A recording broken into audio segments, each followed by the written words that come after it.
शंकर जो वैसे किसको याद करते हैं? हाँ, तो शंकर जी अपने से श्रेष्ठ को याद कर रहे हैं या अपने को याद कर रहे हैं? ये तो सोचने की बात है, किसको याद कर रहे हैं? याद कर रहा है, इसका मतलब अधूरा है या संपूर्ण है? अधूरा है। अपने से श्रेष्ठ जिसको मानता है उसको याद करेगा या अपने को याद करेगा? तो अपने से श्रेष्ठ जो है आत्माओं का बाप, उसी को याद करता है। कैसे याद करता है? जो इस शशि रूपी रंगमंच का बड़ा बच्चा है वो बाप के वर्षे का पहले अधिकारी है या बाद में? और बाप का वर्षा है ज्ञान। पहला वर्षा क्या है? ज्ञान। तो उस ज्ञान को धारण करने वाला, ज्ञान के आधार पर अपने आप को पहचानने वाला, अपने बाप को पहचानने वाला पहला बच्चा है या नहीं है? है। तो जब पहला बच्चा है तो बच्चा किसको याद करता है? जब समझदार हो जाता है बाप को याद करता है। तो समझ में क्यों नहीं आई ये बात? काल का मुरल में दूसरा मैंने सुना है। काल का मुरल में दूसरी बात सुना तो इसके लिए पूछा। क्या? वो मुरल में पार्वती ने पूछा, हाँ, शंकर गौतम किसको याद करते हैं? हाँ, शंकर ने बोला मैं ब्रह्मा को याद करता हूँ और विष्णु को याद करता हूँ। ब्रह्मा को भी याद करता हूँ? नहीं, विष्णु को याद करता हूँ। हाँ, विष्णु को याद करता हूँ। ये पार्वती ने, वो शंकर जी ने बोला विष्णु को याद करता हूँ। इसका मतलब अपने लक्ष्य को याद करना चाहिए या नहीं करना चाहिए? वो उनका लक्ष्य है। याद के द्वारा हम ऐसे बनेंगे।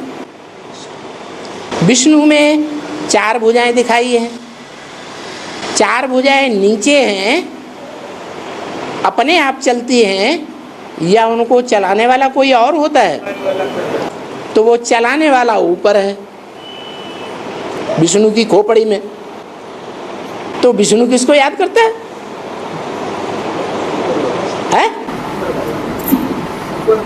ऊपर वाले को याद करता है विष्णु। स्वर्ग वाला विष्णु, जो विष्णु स्वर्ग में दिखाते हैं वो ऊपर वाले को याद करता है? उसमें ज्ञान होता है इतना? नहीं। किसको याद करता है? आत्मा को याद करता है। तो जो आत्मा है, विष्णु की आत्मा, वो कौन है? शंकर ही विष्णु की आत्मा है जिसको याद करता है। और शंकर किसको याद करता है? विष्णु को याद करता है। एक दूसरे की आत्मा है, परंतु विष्णु देवता और शंकर देवता दोनों में महादेव किसको कहा जाता है? क्यों? जब वो उनको याद करता है, ये वो उसको याद करते हैं, तो बराबर हो गया ना। तो वो महादेव क्यों कहा गया? विष्णु महान काम नहीं करता है, बापट है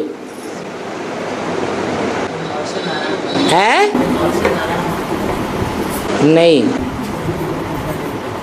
विष्णु वो काम नहीं कर सकते देवता होने के कारण। सामान्य देवताओं के बीच में एक देवता है, देवताएं विनाश नहीं कर सकते, और महादेव वो काम करते हैं। न कोई वो धर्मपिता कर पाता है, न कोई 33 करोड़ देवताओं में देवात्मा कर पाती है, न कोई मनुष्य कर पाता है, न कोई राक्षस कर पाता है। वो काम शंकर करके दिखाता है। क्योंकि वो काम अगर नहीं करेगा तो विष्णु की जो राजधानी है वो प्रत्यक्ष ही नहीं हो सकती। विष्णु देवताओं के ऊपर राज्य करेगा या 500-700 करोड़ के ऊपर राज्य करेगा? देवताओं के ऊपर राज्य। और जो देव आत्माएं हैं वो लिमिटेड होंगी, मुट्ठी भर होंगी नई दुनिया में या ढेर की ढेर होंगी, तो वो मुट्ठी भर आत्माओं के जो वाइब्रेशन हैं वो दुनिया को चेंज करेंगे जब तक ये 500-700 करोड़ की दुनिया मौजूद है। दुनिया में ज़्यादा असर किसका होगा? 500-700 करोड़ के वाइब्रेशन का ज़्यादा असर होगा या मुट्ठी भर का ज़्यादा असर होगा? 500-700 करोड़ गंदे गंदे संकल्प चलाने वाले हैं, और मुट्ठी भर ब्राह्मण जिनकी पहली पहली राजधानी स्थापन होती है 8 के, उनके संकल्पों से नई दुनिया की प्रत्यक्षता हो जाएगी। अरे विष्णु जिस नई दुनिया के ऊपर राज्य करता है वो नई दुनिया सारे संसार में प्रत्यक्ष होगी या नहीं होगी? अंग्रेज लोग भी मानते हैं पैराडाइज को, मुसलमान भी मानते हैं जन्नत को, हिंदू भी मानते हैं स्वर्ग को। तो मानते हैं तो कभी उन्होंने अनुभव किया होगा ना।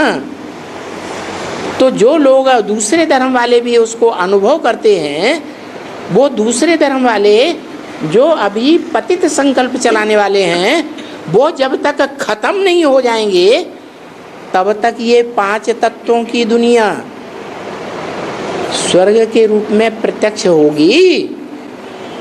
होगी? नहीं होगी। इन सब का विनाश होना जरूरी है, तब श्रेष्ठ रह जाएंगे। और श्रेष्ठ के संकल्पों से, संगठित संकल्पों से 5 तत्वों वाली जड़त्वमयी सृष्टि वो भी पावन बनेगी।